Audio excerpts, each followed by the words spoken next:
Rata-rata satu pohon itu bisa keluar berapa kilo? Udah produktif Maksimal. maksimal. Sudah masuk pada usia produktif maksimal. Artinya dia sudah benar-benar Itu di kisaran satu pohon itu 15 gitu, 13 sampai 15. 13 sampai 15 kilo Iya. dari satu pohon. Dari satu pohon kalau sudah produktif. Ini ada berapa pohon ini Mas?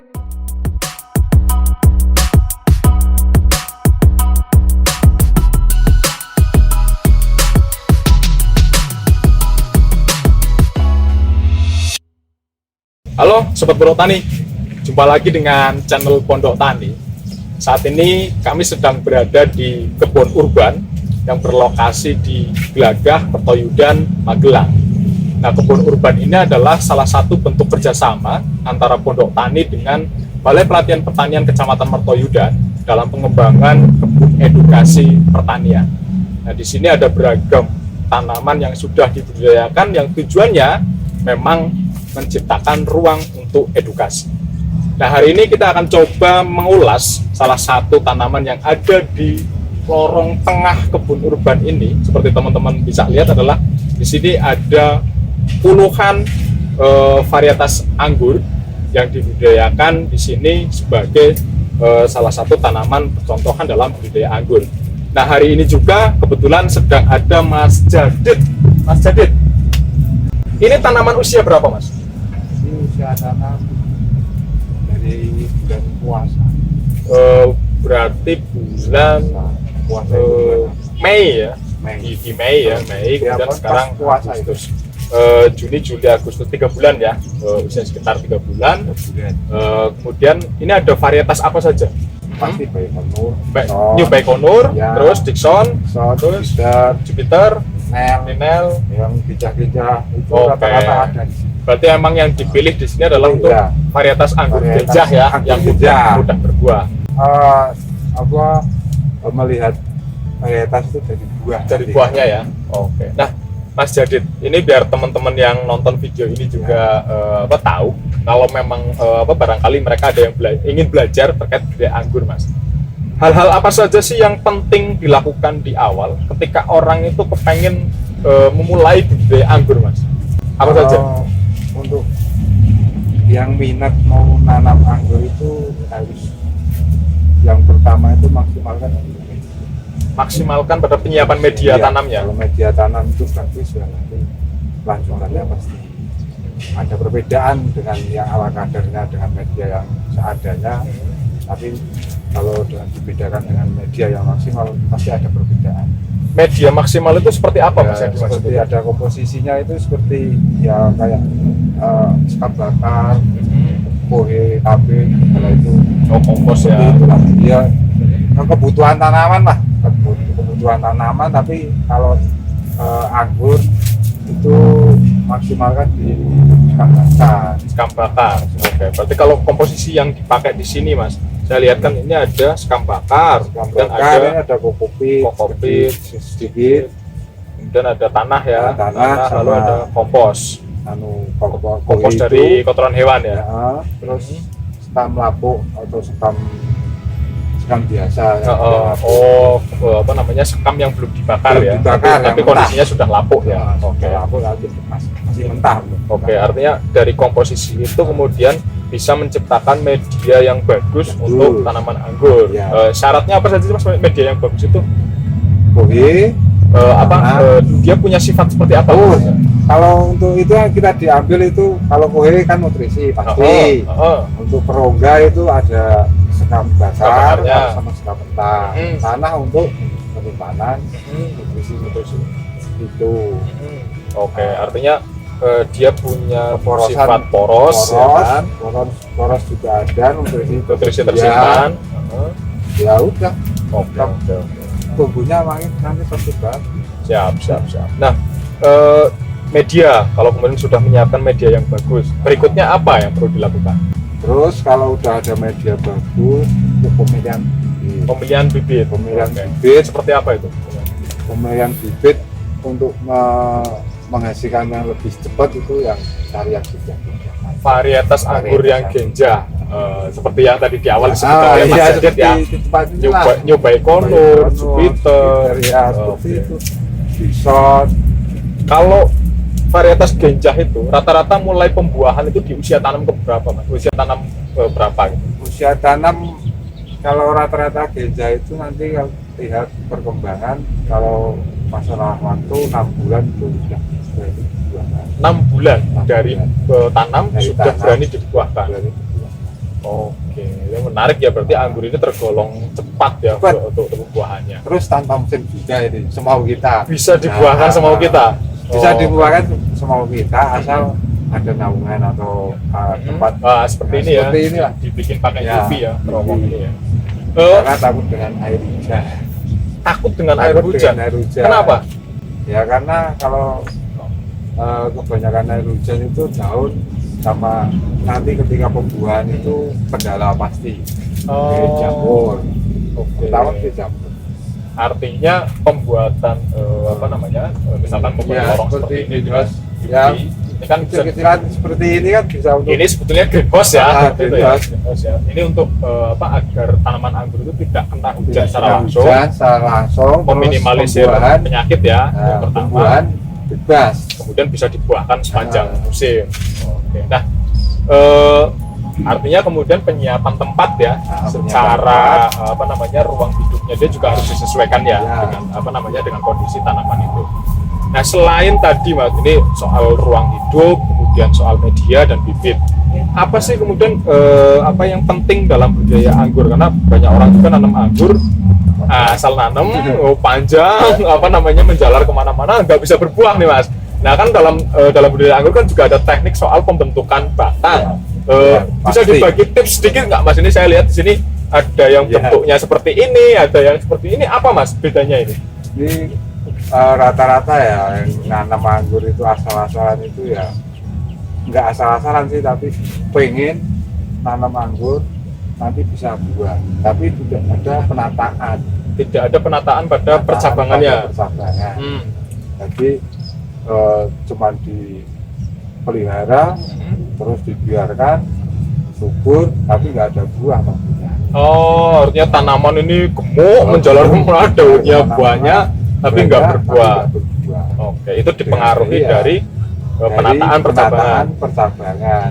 Kalau mau 6 bulan kok ada buah bisa dibuahkan 6 bulan itu harus ada penataan Percabangan. percabangan. Bisa dicontohkan nggak Mas Iya. penataan percabangan itu seperti apa? Percabangan itu ya harus ditata seperti ini. Kalau seperti ini, kalau yang di atas ini saya menggunakan yang sistem para-para. Oh, ini sistem para-para ya? Sistem para-para Ini itu sistem yang di para-para. atas. Oke. Kalau sistem para-para itu berarti ini tanaman anggurnya, Ya, batang, tanaman Ini- ke atas. kemudian dibuat dia merambat ke apa di atas ya. Ini para-para ya. Yang khusus atas ini khusus para-para. Terus yang samping ini samping seperti ini Heeh. ini sistem teralis. Sistem Jadi teralis. nah, ya ini nggak satu pohon.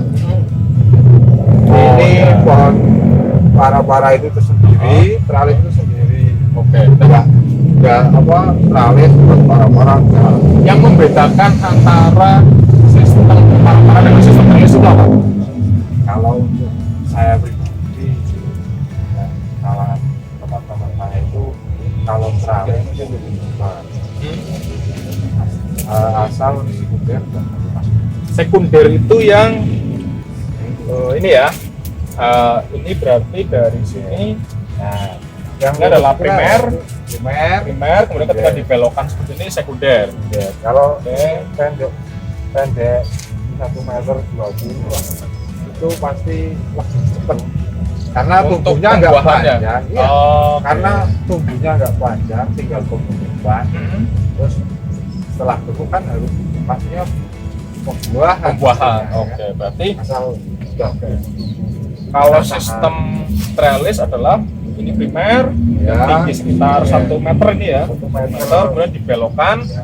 ini menjadi batang sekunder. Ya. Kemudian ini menjadi batang Ya. tersier lah, batang yang Lebih menaik. cepat lagi kalau 6 bulan kita menggunakan tunas air.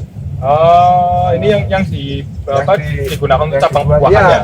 Ini buat tersiernya ini menggunakan tunas air. Cabang pembuahannya adalah tunas air ya. Tunas air pun juga bisa. Sementara kalau sistem para-para, kan harus di atas. Oke, berarti kalau sistem para-para tuh yang mana? Oh, ini ya. Ya, ini yang Ini di atas. berarti ini dari sini. Ya, Ini adalah primer. Kemudian ketika ini dibelokkan, atasnya sini ini sekunder. Lalu nanti akan ada cabang tersier. Ya, sana. Yang seperti ini ya. Ya. Ini tumbuh, ini tersier dia ya. Ya, Ini yang tersier. nanti akan jadi Nanti cabang pembuahan ya. Oke. Ketika penataan cabang sudah dilakukan, kalau Mas Jadid kan ini kemudian sudah ada yang trellis, ya kan, artinya primer, sekunder, tersiernya sudah ada. Kemudian ini yang para-para juga sebagian saya lihat juga sudah mulai tertata rapi. Lalu hal apa Mas yang kemudian perlu dilakukan agar ini bisa merangsang pembuahan anggur selain penataan bercabangan tentunya? Setelah penataan harus ada namanya itu pemberhentian atau stop tunas ujung. Stop tunas Ujung itu tunas pembuahan ya, iya. cabang pembuahan. Cabang pembuahan itu stop di atas 15 tahun. Oke, Tidak artinya terlalu panjang, nanti dia akan masuk dalam nutrisi itu akan masa pembentukan, pembesaran batang. Pembesaran batang itu nanti kan kalau di 15 kan tidak terlalu panjang.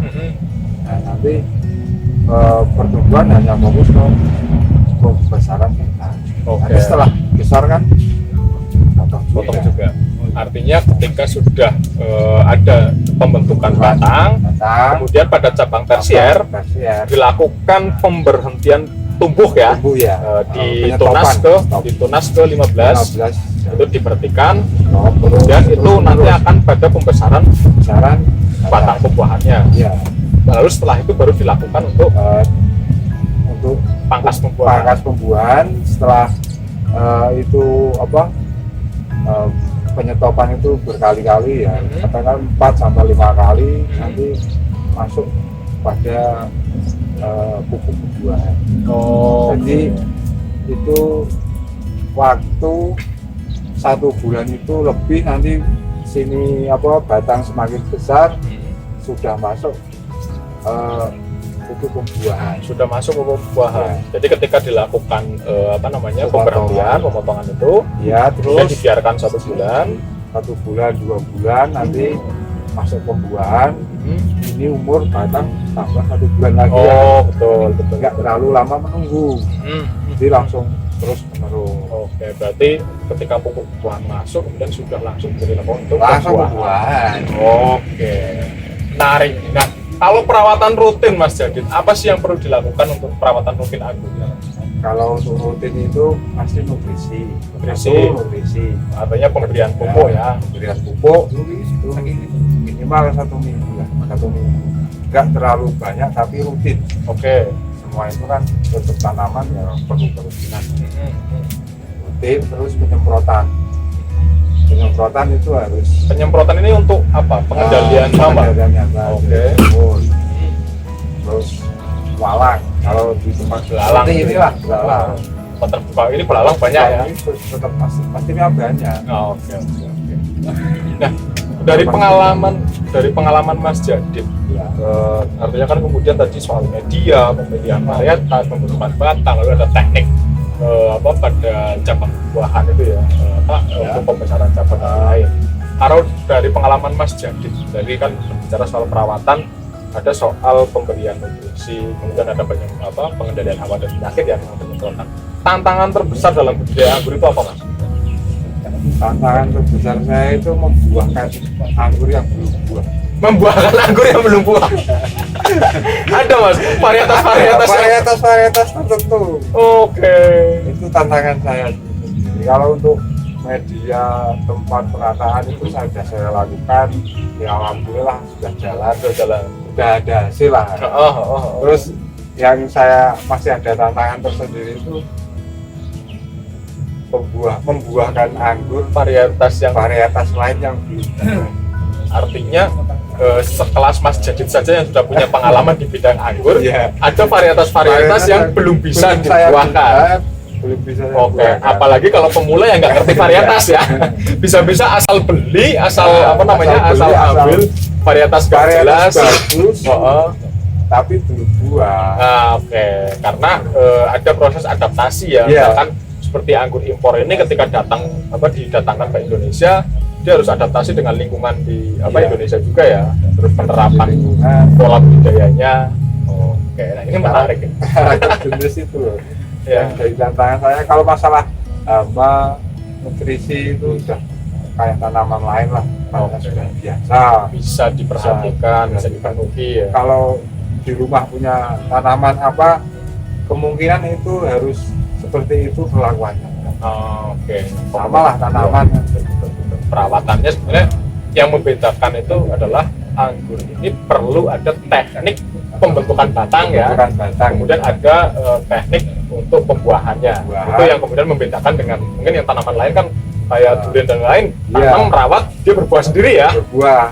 Tapi lebih bagus kalau durian lebih bagus lagi kalau diperlakukan seperti ini. Ada pembentukan cabang. Ada pembentukan cabang juga. Ya. Oke. Artinya setiap tanaman itu tidak hanya anggur, dia tetap membutuhkan pembentukan batang pada primer, sekunder, tersier untuk pembuahannya. Oke. Nah, Mas, boleh nggak nih dibocorkan sedikit nih ke teman-teman yang nonton video ini? Oke, teman-teman kan barangkali ada yang tertarik bisa datang ke kebun urban ya, nanti ketemu Mas Djadid untuk belajar soal budidaya anggur. Tapi dari pengalaman Mas Djadid sendiri, Mas, satu pohon anggur ketika dia di usia 7 bulan, dia bisa berbuah itu berapa banyak? Kalau pembuahan pertama usia segitu nanti kan lihat dari cabang. Dari cabang tersier itu berapa? Itu pasti kalau pohonnya bagus, tersier itu penuh semua, pasti buah semua. Buah semua? Bisa dapat berapa kilo untuk pembuahan awal? Pembuahan awal ya kita hitung aja tersiernya berapa. Oke. Kalau satu tersier kita mau buahkan dua tunas ya, dua topol itu lah, itu dari dikali berapa? Nggak bisa target kalau buah pertama kan nggak bisa target. Jadi kalau pembentukan cabang melalui tunas air itu masih ada kendala. Kendalanya ada spasi. Biasanya kita mau udah ditanam dengan rapi, nanti pasti adalah kendala yang nggak ada yang naik. Pertumbuhan yang berbeda-beda. Oke. Tapi kalau batang udah besar dengan penataan yang menggunakan bat ini bisa diatur, nanti pertumbuhannya bisa lebih rata. Oke, berarti nanti kalau ini sudah selesai kan kita ulang lagi menggunakan pembentukan tunasnya menggunakan bud ya. Oke. Tapi kalau di angka produktivitas maksimalnya, Mas, rata-rata satu pohon itu bisa keluar berapa kilo? Sudah produktif maksimal. Sudah masuk pada usia produktif maksimal. Artinya dia sudah benar-benar itu di kisaran satu pohon itu 13 sampai 15 kilo. Iya. Dari satu pohon. Kalau sudah produktif. Ini ada berapa pohon ini, Mas? Nanti bisa roboh. Wah, ini jangan-jangan nggak kuat ini. Kalau satu pohon bisa 13 sampai 15 kilo ini bambu-bambu penyangganya ini bisa-bisa nggak kuat ini. Oke, nah terima kasih banyak ini Mas Djadid untuk kesempatannya. Nah, seperti itu teman-teman Pondok Tani, sedikit obrolan saya dengan Mas Djadid ya. Artinya kalau saya boleh simpulkan, dalam proses budidaya anggur ini ada hal terpenting adalah pada penyiapan media yang terbaik, kemudian ada pada pemberian varietas. Mas Djadid menyarankan adalah memilih varietas yang gejah. Kemudian yang tidak boleh lupa adalah soal pembentukan batang, kemudian ada juga terkait dengan teknik pembuahan. Nah, hal-hal yang tadi disampaikan oleh Mas Djadid ini semoga bisa menjadi pembelajaran yang bermanfaat. Kita jumpa lagi pada video berikutnya. Terima kasih. Salam.